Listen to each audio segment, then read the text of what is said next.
Oi pessoal, mais uma vez estamos aqui. Vamos hoje falar sobre o circuito LC. LC vem de indutor ligado no capacitor. Meu nome é Raquel Juliano, sou professora no Instituto de Física da URGS. Pois bem, então lembrando que o capacitor e o indutor, eles têm a função de armazenar energia, cada um na sua forma, né? O capacitor armazena energia na forma do campo elétrico. Então, a energia armazenada num capacitor, ela tem a densidade de energia, no caso, é 1 meio de ε0 vezes E ao quadrado. E é o campo elétrico. E ε0 a constante de permissividade elétrica do vácuo. Então, no indutor, o campo magnético armazena energia. De que forma, né? Então, se nós olharmos para a potência no indutor, que é o equivalente aqui à corrente vezes a diferença potencial, em vez de diferença de potencial, a gente tem aqui a força eletromotriz induzida vezes a corrente. E essa força eletromotriz induzida é dada pela indutância vezes a derivada temporal da corrente. Aqui está em módulo, né? Então, veja que potência é a taxa de variação de energia, taxa de conversão de energia. E nesse caso, se nós pegarmos o nosso tempo aqui, o dt, e passar para o outro lado da equação, então a gente fica com um diferencial da energia, que é igual, então, a corrente vezes a indutância, vezes a derivada temporal da corrente e o dt. Então, para a gente encontrar o valor da energia, a gente vai fazer uma integral. Essa integral, então, olha, o L é uma constante, a indutância é um valor constante, e a integral, então, aqui, a gente pode simplificar esse termo e fica com a integral de I dI, que é uma integral bem simples, que acaba resultando em I ao quadrado sobre 2. Então, esse é o valor da indutância, da energia armazenada no indutor, que depende, então, da corrente elevada ao quadrado. Então, se nós olharmos para a densidade de energia, no caso, energia magnética é 1 meio de LI ao quadrado, né? E a gente olhando para o indutor é um objeto que tem uma certa área. Se nós pensarmos num solenoide, que tenha, por exemplo, uma seção transversal A, de área A, e um comprimento D, então a gente tem o campo magnético dentro desse solenoide é um valor bem conhecido, que depende do μ0, que é a constante de permeabilidade magnética do vácuo, vezes o número de voltas do solenoide, vezes a corrente, dividido pelo seu comprimento. Aqui é D o comprimento. E L é a indutância desse objeto. Então, a indutância desse objeto vai ser μ0 vezes o número de voltas ao quadrado, vezes a área da seção transversal, dividido pelo seu comprimento. Então, aqui, se eu agora pegar esse L, substituir por essa expressão, e eu coloco a minha corrente agora em evidência aqui, ó, nessa expressão, eu posso reescrever a minha energia magnética e encontrar essa expressão da energia magnética em termos de campo magnético e não mais da indutância.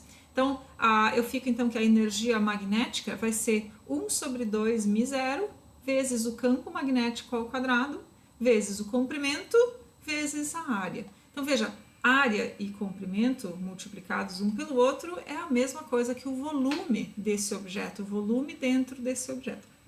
Então, se eu pegar agora esse volume e passar dividindo para o outro lado do igual, eu fico com a densidade de energia magnética nesse meu indutor.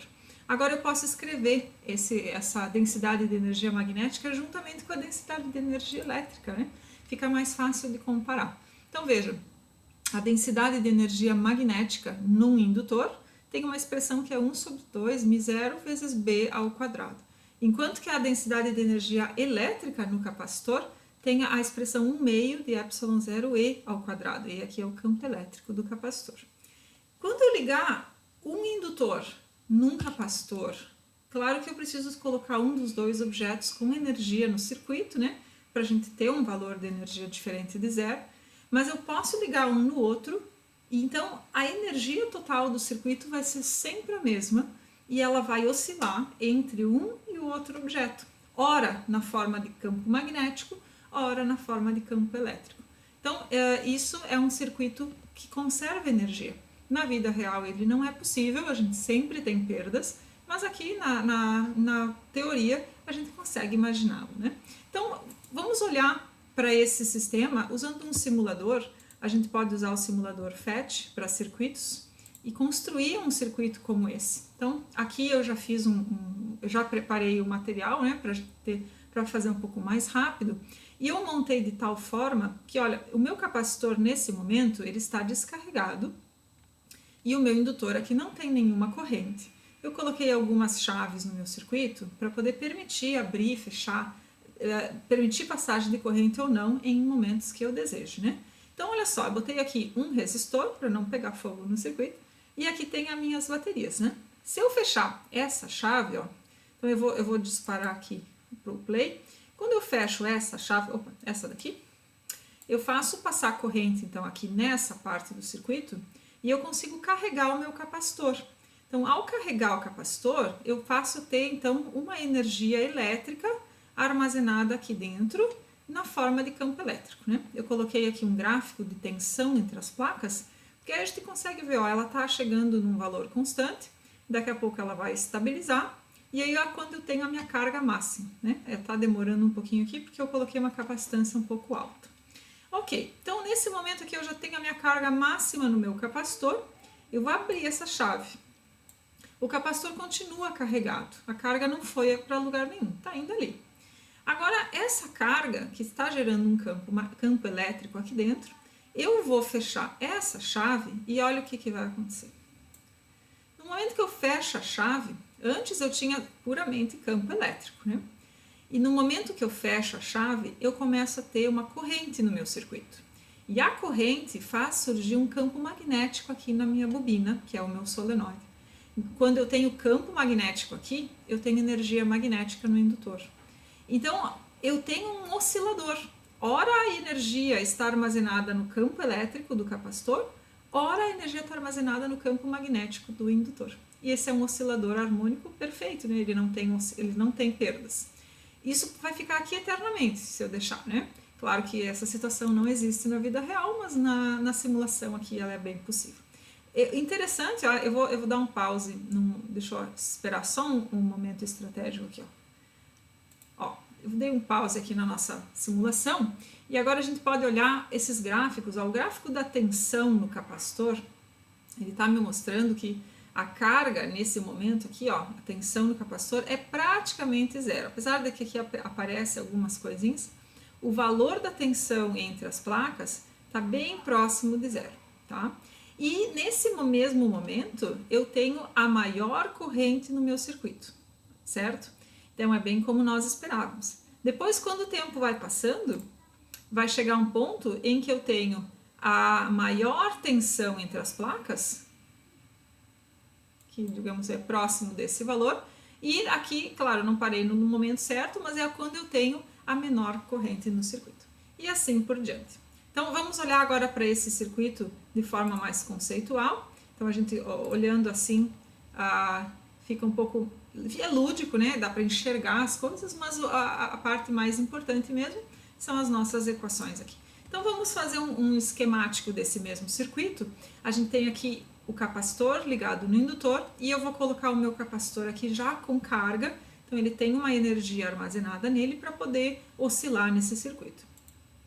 Quando eu faço aqui um caminho fechado dentro desse circuito, então olha, ao passar pelo meu capacitor, eu ganho uma diferença de potencial e ao passar pelo indutor eu tenho uma força eletromotriz induzida aqui, que não é, no caso aqui, eu tenho que considerar por causa do sentido da corrente, né, o caso da corrente estar saindo do capacitor, a carga está saindo do meu capacitor, então a minha corrente vai ser um valor negativo nesse caso, que é igual a menos dQ dt. Então quando eu escrevo dessa forma, eu tenho que, olha, 1 sobre C, que é a capacitância, vezes a carga, e a corrente aqui, ó, que estava na derivada temporal, eu vou escrever em função de carga também. Então, eu vou ficar com uma derivada segunda da carga. E a derivada segunda da carga, no caso aqui, as duas são positivas por causa desse sinal aqui. Veja, eu tenho uma equação também diferencial, agora de segunda ordem. E eu preciso encontrar uma função que quando eu derivo duas vezes, ela seja igual a ela mesma. No caso, a função que obedece esse critério é uma função trigonométrica. Pode ser um seno ou pode ser um cosseno, mas nesse caso em que nós estamos falando é um cosseno porque no tempo igual a zero é quando eu tinha a maior carga no meu circuito. Então eu tenho que colocar um cosseno nesse caso. Eu poderia ter o contrário, eu poderia ter a carga igual a zero, no tempo igual a zero, e aí seria um seno. Então, nesse caso aqui, a minha carga vai ser uma função que é o valor máximo vezes um cosseno. Esse valor 1 sobre raiz de LC é a frequência de oscilação do meu circuito, que é o ômega. Então, eu chamei ômega aqui, e L é a indutância, C é a capacitância, ok? Então, se eu colocar no gráfico as duas funções, né, eu posso olhar para a carga e para a corrente ao mesmo tempo, e eu vejo que elas estão defasadas de 90 graus nesse caso aqui, porque uma delas é uma função cosseno e a outra é uma função seno, já que a carga é a derivada, digamos, a corrente é a derivada da carga, né, e a derivada do cosseno, que é o caso é o menos o seno. Então, a conservação de energia é respeitada, né? Nesse caso, a gente tem, por exemplo, em alguns momentos a gente tem a energia toda no capacitor, em outros momentos toda no indutor, e no resto do tempo a gente tem uma parcela de energia em cada um desses componentes. De forma que se eu somar a energia total do indutor mais do capacitor em qualquer tempo, esse vai ser sempre um valor igual, é um valor constante. A energia total desse circuito é sempre a mesma.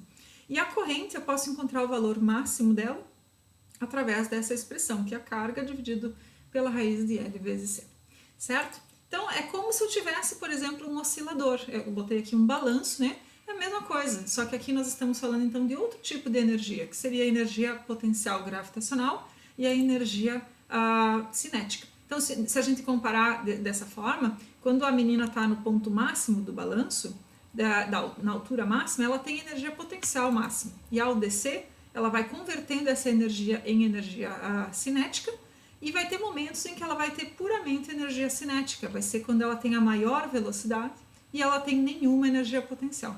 E depois ela vai converter essa energia potencial, essa energia cinética de novo em energia potencial até chegar do outro lado do balanço. Se não houver perda, se não houver atrito, então ela vai permanecer nessa situação por um longo tempo. Mas claro que na vida real isso não existe, né? A gente sempre tem perdas. E essa perda, no nosso caso, no circuito, a gente pode representar através de um resistor. Então, quando tem o resistor, a gente não vai manter a energia fixa. Com o passar do tempo, essa energia vai sendo convertida em outras formas de energia e a gente vai ter, então, em algum momento, a oscilação vai parar. A gente vai apagar, no caso, a lâmpada que estava acesa. Se tem uma lâmpada que vai se dissipar, ela vai se apagar com o tempo. Então, como é que eu escrevo esse circuito? A gente pode, de novo, fazer um caminho fechado aqui, somar a diferença de potencial do capacitor, mais a diferença de potencial do resistor, e isso vai ser igual à força eletromotriz induzida aqui no meu indutor. Então, com os sinais adequados, de acordo com a corrente, se ela está entrando, saindo, né? Aqui a corrente está diminuindo, então eu tenho a corrente vai ser menos do que dt no capacitor. E aí, eu escrevendo de novo essa equação, eu vejo que eu tenho tudo em relação à carga, né? Para deixar tudo em função de uma única variável. Eu vejo que eu tenho a carga, eu tenho a derivada primeira da carga, que é a corrente, e eu tenho a derivada segunda da carga, que é a derivada primeira da corrente. Essa é uma equação diferencial de segunda ordem e tenho todos os termos. Então, eu posso ter aqui uma mistura de uma função exponencial, que seria o caso de uma derivada primeira da carga, e eu também tenho uma função oscilatória, que pode ser um seno ou cosseno, devido a essa derivada segunda da carga. Então, o que acontece é que eu tenho uma função que vai tanto oscilar no tempo, como ela vai decrescer no tempo conforme o tempo passa, ou aumentar conforme o tempo passa. Então, aqui, nesse caso, ela decresce porque a resistência somente consome energia, né? Se eu tenho essa função cosseno, então veja, a amplitude dessa função ela vai diminuir com uma função exponencial, enquanto ela oscila com uma certa frequência aqui. Aqui o ômega duas linhas ele está relacionado com a frequência de ressonância, digamos, que seria a frequência sem a perda, né, sem o atrito, e ela está relacionada por essa função. R aqui é a resistência, L é a indutância do circuito. E φ é uma fase, no caso, se eu tiver no tempo igual a zero, ou se eu não tiver o circuito completamente descarregado ou carregado, eu posso ter essa fase, né, que é uma certa diferença no tempo ali. Então, isso, quando eu coloco num gráfico, ele parece dessa forma, veja, se eu tivesse sem nenhuma perda, o caso de um circuito LC, puramente um indutor ligado no capacitor, seria essa curva amarela. A oscilação nunca diminui de amplitude, ela permanece inalterada com o passar do tempo. Se eu tivesse somente uma função exponencial, seria essa curva azul, né? Ela decai com o tempo aqui. Agora, o que acontece quando eu multiplico uma função pela outra? Eu tenho, ao mesmo tempo, oscilação e um decréscimo na amplitude dessa função. Então, os picos, né, eles nunca vão subir tanto, nunca vão chegar até o valor máximo, eles vão sempre diminuindo, e a queda vai ser igual a uma função exponencial. Quando a gente olha para isso no circuito, aqui no nosso simulador, né, é como, olha, eu vou ligar de novo aqui. Então, se a gente tem a nossa energia magnética sendo convertida em energia elétrica, certo? Então, isso, só deixa eu tirar esse kink aqui. Então, quando eu olho aqui para o meu circuito, ó, ele tem a amplitude da função vai permanecer a mesma, certo? Se eu fechar essa chave aqui, é claro que aqui o circuito não está em série, eu estou colocando o meu resistor em paralelo, mas de certa forma ele vai consumir parte da energia também, ele vai fazer com que a amplitude dessa função ela decresça com o passar do tempo e até que a oscilação vai parar. Então isso seria um oscilador harmônico amortecido, que é o caso do circuito RLC, ok? Então, com isso, eu espero ter deixado vocês curiosos o suficiente para montar um circuito vocês mesmos. Usem o FET, é um software muito bom, ele é gratuito e pode ser acessado através do site do FET, ok? Então, era isso que eu tinha para falar hoje para vocês. Até!